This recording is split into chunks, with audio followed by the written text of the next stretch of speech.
బాలర్వీనా from the world of John Wick. ఈ ఫిలింలో other side of గ్రూప్ని, మోర్ రూల్స్ అండ్ ఆల్సో ఈ క్యారెక్టర్ని ఎక్కువ ఎక్స్ప్లోర్ చేస్తారు అన్నమాట. సో కంపెనీకి మొత్తం ఈ మీదే ఉండిద్ది. అండ్ ఇంకా ఓవరాల్గా ఎలా ఉందని విషయానికి వచ్చేస్తే it was a good watch man. It's a good watch. Very short finish చేస్తాను. From the world of John Wick అసలు అంటే ఒక న్యూ క్యారెక్టర్ని స్పెసిఫిక్ ఫిల్మ్తో తీసుకొస్తున్నారంటే అమాయకం ఇరికించు టైప్లో ఏదో పెట్టేసేసాం అన్నట్టు ఉండిద్ది అనుకున్నాను. కానీ బట్ టైటిల్ తగ్గట్టుగానే from the world of John Wick ఫిలిమ్స్లో స్పెసిఫిక్ టైమ్ లైన్లో సీమ్లెస్గా మనకి ఆ క్యారెక్టర్ని ఇంక్లూడ్ చేసి మనకి తీసుకొస్తారనమాట. చాలా బాగా మనకి రాసుకున్నారు. ఎక్కడ మనకి ఫోర్స్గా అటాచ్ చేశారనే ఫీలింగ్ అయితే ఎక్కడ రాదు. అట్ ది సేమ్ టైం కొత్త క్యారెక్టర్ని తీసుకొచ్చారు. సో జాన్ విక్ ఫ్రాంచైజ్ అంతా కూడా ఆ వరల్డ్ అంతా కూడా కంప్లీట్ యాక్షన్ మీద అయితే ఉండేది. ఆ ఈక్వాలిటీ కానీ, స్టంట్స్ కానీ, కొరియోగ్రఫీ కానీ. సో ఇక్కడ కొత్త క్యారెక్టర్ని తీసుకొచ్చారు కాబట్టి ఆన్ స్ట్రైట్గా వచ్చేసి తోపుతురం ఈవ్ అన్నట్టుగా మనకి ఎక్కడ చూపించలేదు. క్యారెక్టర్ని ఫిల్ చేస్తూ ఆ వరల్డ్ని, ఆ రూల్స్ని మొత్తం ఈవ్ది from childhood to the transformation అదంతటిని కూడా స్క్రీన్ ప్లేని రేస్గా ఉంచుతూ మనకి కొంచెం అంత ఫాస్ట్గా బిల్డప్ చేశారనమాట. Which is very good man. And అక్కడి నుంచి మనకి తరోలీ యాక్షన్ సీన్స్ కూడా ఈసారి చాలా యూనిక్గా డిజైన్ చేస్తారు. అంత ఈక్వల్లీ గుడ్ ఉన్నాయి. మెయిన్లీ ఈక్వాలిటీ మెయింటైన్ చేస్తూ ఆ ఎగ్జాస్ట్ అయిపోతున్న ఆ మూమెంట్ కూడా. ఫస్ట్ హాఫ్ జరిగిన యాక్షన్ సీక్వెన్స్ అయితే it was okay, good enough.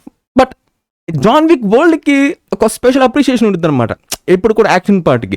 Second half start అయింది. సెకండ్ హాఫ్ దగ్గర నుంచి అసలు ఇంకా తరోలీ గ్రెనేడ్స్ది కానీ, ఫైర్ది కానీ అక్కడి నుంచి తరోలీ చాలా మంచి మంచి యాక్షన్ బ్లాక్స్ అయితే ఉంటాయి అనమాట. అక్కడి నుంచి తరోలీ యాక్షన్ వైజ్గా మంచిగా ఎంజాయ్ చేస్తాము. అట్ ది సేమ్ టైం దీంట్లో స్పాయిలర్ అంటే ఏం లేదు. మనం జాన్ విక్ ఆల్రెడీ వాళ్ళే మనకి చూపించారు 12లో.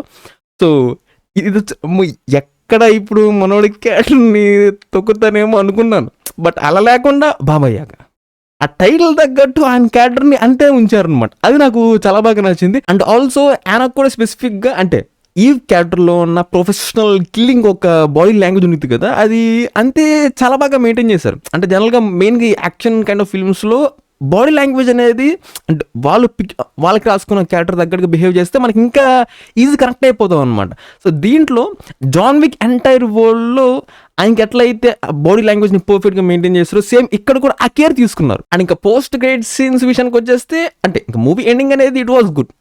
మాకు ఇంకొక పార్ట్ ఉంది అన్నట్టుగా ఎండ్ చేశారు. బట్ ఇంకా అడిషనల్ ఏమన్నా మనకి పోస్ట్ క్రెడిట్ సీన్స్ లాంటివి ఏమైనా ఉంటాయని చెప్పేసి వెయిట్ చేస్తున్నాను అనమాట. టైటిల్ కార్డ్స్ అంతా వెళ్ళిపోతున్నా కానీ బట్ వాడు ఇంకా ఆపేశాడు.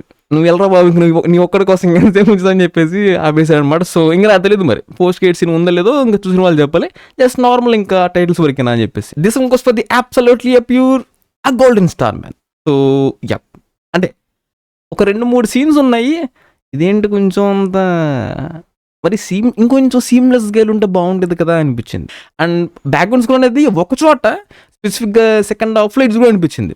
అంటే జనరల్గా మనం యాక్షన్ మూవీస్ వచ్చినప్పుడు స్పెసిఫిక్గా హాలీవుడ్ నుంచి మ్యూజిక్ మీద కొంత హెవీగా కాన్సన్ట్రేషన్ చేయరు. ఆ సౌండ్ డిజైనింగ్, బుల్లెట్ ఫైరింగ్వి అండ్ ప్రొడక్షన్ క్వాలిటీ. అండ్ ఇక్కడ మనకి స్పెసిఫిక్గా మంచు కోణాల దగ్గర నుంచి ఆ స్నో మొత్తం ఇంకా సెకండ్ హాఫ్ థరోలీ ఈక్వల్లీ కూడా ఉంటుంది అనమాట ప్రతి చోట కూడా. సో అట్లా మ్యూజిక్ వైజ్గా సెకండ్ హాఫ్లోది ప్రత్యేకంగా బాగుంది, ఒక స్పెసిఫిక్ యాక్షన్ బ్లాక్ది. అండ్ పర్ఫార్మెన్సెస్ వైజ్గా యానా గారిని అయితే అసలు ట్రైనింగ్ సెషన్లో అంటే ఇంకా బిఫోర్ అసలు మూవీ స్టార్ట్ చేయకముందు విపరీతమైన ట్రైనింగ్ ఇచ్చారనుకుంటారు. అంటే మామూలు కూడా కాదు.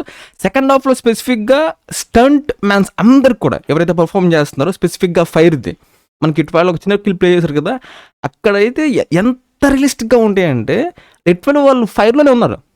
అంటే సీజీ కాదు, రియల్ ఫైర్లో అనమాట. మీరు కొన్ని స్పెసిఫిక్ షార్ట్స్లో మీరు క్లోజప్లో బాగా అబ్జర్వ్ చేస్తే బాడీ మొత్తానికి జెల్ ఉండిద్ది. అంటే జెల్ ఉన్నప్పుడు ఫైర్ అండ్ ఇచ్చేసేస్తే వాళ్ళకి ఏమీ కాదు. సో ఇలాంటి సేఫ్టీ ప్రికాషన్స్ తీసుకొని చాలా రియలిస్టిక్గా తీసుకొచ్చారనమాట. అందుకే సెకండ్ హాఫ్లో థరోలీ యాక్షన్ బ్లాక్స్ అన్నీ కూడా అంత బాగుంటాయి చూడడానికి కూడా. మీకు ఏదైనా ఎగ్జాంపుల్ క్లిప్ కావాలంటే అక్షయ్ కుమార్ గారితో ఇది యూట్యూబ్లో మొత్తం ఆయన ఫుల్ బాడీ మొత్తానికి జెల్ కైండ్ ఆఫ్ లిక్విడ్ పోసేసుకొని ఫైర్ అండ్ ఇచ్చుకుంటారు. సో అదేమీ కాదనమాట. సో అది అంటే మీకు సింపుల్గా చూడాలంటే యూట్యూబ్లో క్లిప్స్ కావాలంటే. And production quality, cinematography equally good ఉన్నాయి. So that's review on from the John Wick part 2 ఉంది. ఆబ్వియస్లీ పార్ట్ 2 కూడా ఉంది. And other side of the groups ఇంకెంత ఎక్స్ప్లోర్ చేస్తారో need to wait and see. And that's it man. Subscribe if you enjoy it and I'll catch you on the next one.